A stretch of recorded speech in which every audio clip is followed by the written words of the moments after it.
Phone टालने की कला। फोन की घंटी बजी, उठाया तो उधर से मीठी आवाज आई। परसाई जी हैं? व्यंग्यकार की तबीयत खुश, शायद किसी कहानी की तारीफ करेगी।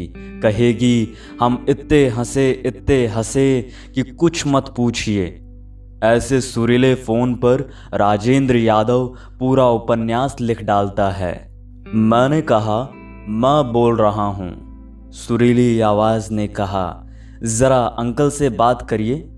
तब मोटी भद्दी आवाज आई, हेलो, मैं रल्ला राम बोल रहा हूँ। साहब, 4 महीने हो गए, कपड़ों का बिल नहीं पटाया आपने। ऐसा कैसे चलेगा जी?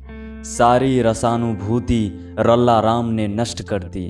लोग कितने गिर गए हैं कि तगादा करने के लिए सुरीले कंठ का इस्तेमाल करने लगे हैं। एक्सचेंज से क्या ऐसे इंतजाम नहीं हो सकता कि चेतावनी मिल जाए? परसाई जी, सुरीली आवाज के धोखे में मत आना। ये रल्ला राम का तकादे का फोन है। फोन नियामत है और बला भी। फोन वाले के लिए आदमी इतने प्रकार के होते हैं। पहला, जिनसे उसकी गरज है। दूसरा, जिनकी उससे गरज है। तीसरा, जो उसके देनदार हैं। चौथा, जो उसके लेनदार हैं। पांचवा, जिनके पैसे वो खाना चाहता है।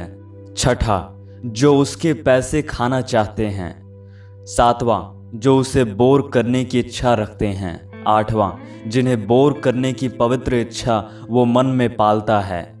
इन 8 तरह के आदमियों में से 4 से इंसान फोन पर बात करना चाहता है और 4 को टालना चाहता है। मगर ये बड़ा मुश्किल काम है। फोन पर हेलो कहा और उधर से रल्ला राम बोल पड़े तो क्या कीजिएगा? कह तो सकते नहीं कि मैं वो नहीं हूं जिसने आपका कपड़ों का बिल नहीं चुकाया। एक साहब का मैं कर्जदार नहीं हूं, मगर उनके फोन से डरता हूं। वे पूरे अखबार के बात कर जाते हैं। रिसीवर पकड़े पकड़े मेरा हाथ दुखने लगता है और वे कहे जाते हैं चीन ने सैटेलाइट छोड़ दिया। अब क्या होगा? मैं क्या बताऊं? ये सवाल भारत सरकार से पूछना चाहिए, मगर वे मुझसे फोन पर जवाब तलब करते हैं। फोन वाले इंसान की सबसे बड़ी समस्या फोन टालना होता है।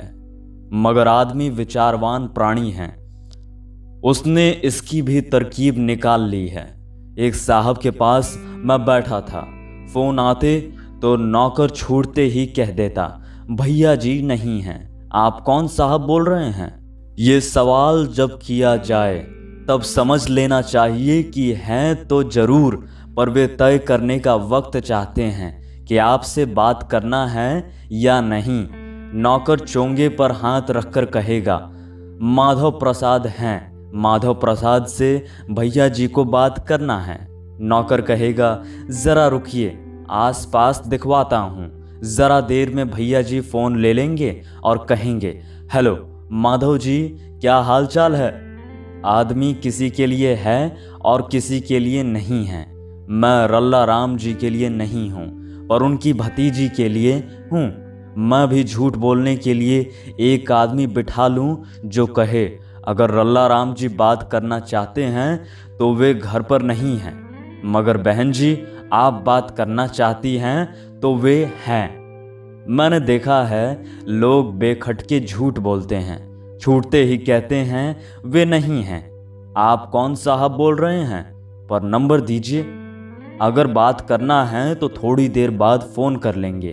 कहेंगे मैं बाहर गया था, अभी लौटा, कहिए क्या बात है?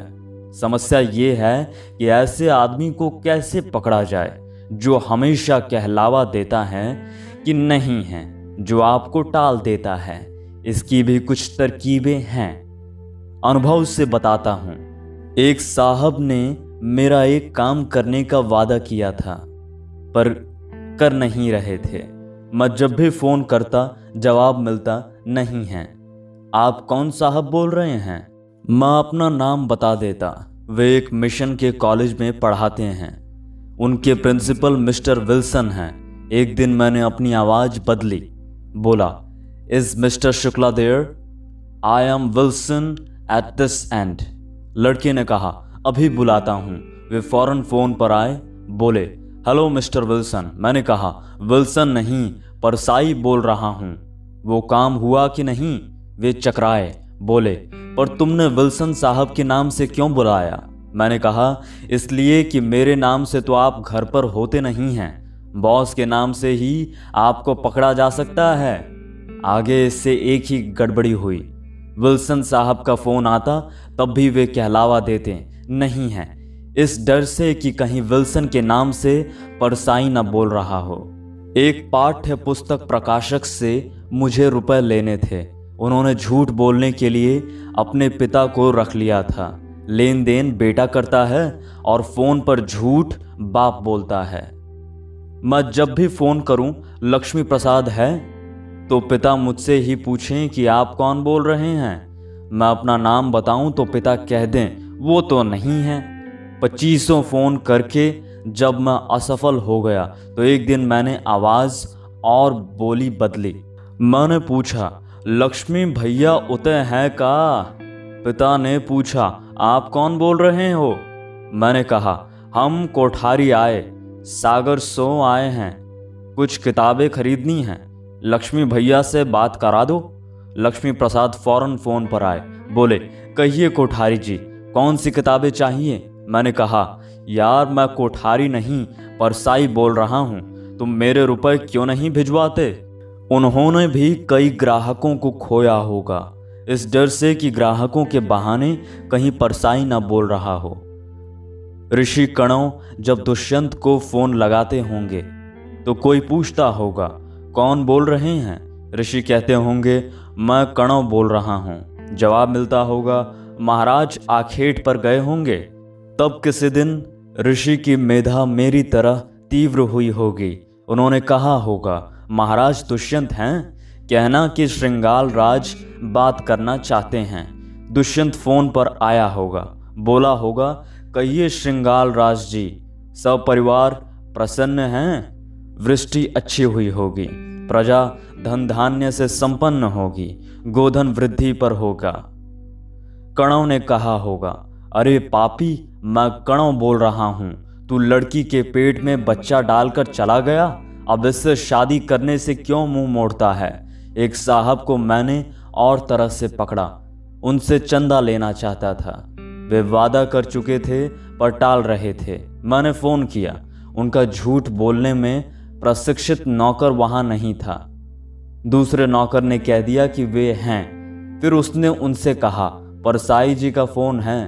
वे चिल्लाए, अरे क्यों कह दिया कि मैं घर में हूँ? मैंने सुन लिया। नौकर ने कहा, वे नहीं हैं साहब। मैंने नौकर से कहा, वे घर में हैं, उनसे कह दो कि मैंने सुन लिया है कि उन्होंने तुम्हें अभी डांटा है कि क्यों कह दिया कि घर पर हैं। नौकर ने उनसे कह दिया।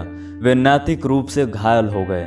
नतीजा अच्छा निकला, उन्होंने शाम को चंदा खुद ही भिजवा दिया।